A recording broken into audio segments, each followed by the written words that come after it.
नमस्कार, मैं हूं आपके साथ ऋतिका आवाना। प्रधानमंत्री नरेंद्र मोदी ने आज मन की बात के जरिए देश के सामने भविष्य का एक नया विजन रखा।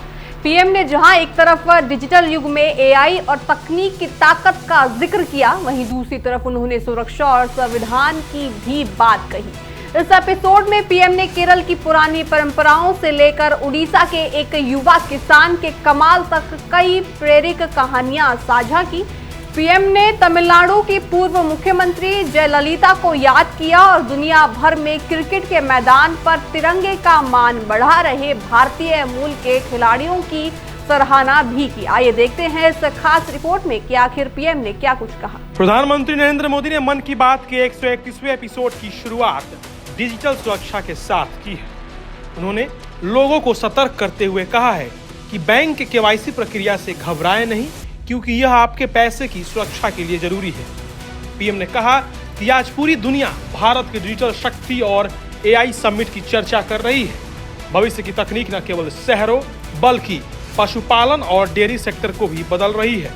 पीएम ने तमिलनाडु की पूर्व मुख्यमंत्री अम्मा जयललिता को भावुक श्रद्धांजलि दी है। उन्होंने कहा है कि जयललिता ने महिला सशक्तिकरण के लिए जो काम किए उसे जनता हमेशा याद रखेगी। उड़ीसा के किसान हिरोद पटेल की तारीफ की है और उन्होंने तालाब के ऊपर सब्जियां उगाकर और मछली पालन के जरिए कमाई का एक नया और सफल मॉडल तैयार कर लिया है। स्टार्टअप सेक्टर से जुड़े लोग एआई इम्पैक्ट समिट के लिए भारत मंडपम में एकत्र हुए। आने वाले समय में एआई की शक्ति का उपयोग दुनिया किस प्रकार करेगी, इस दिशा में यह समिट एक टर्निंग पॉइंट साबित हुई है। साथियों, समिट में मुझे वर्ल्ड लीडर्स और टेक सीईओ से मिलने का भी अवसर मिला।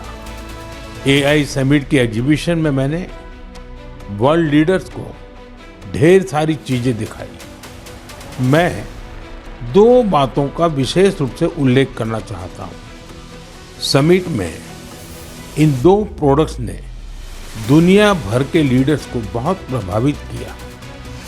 पहला प्रोडक्ट अमूल के बूथ पर था।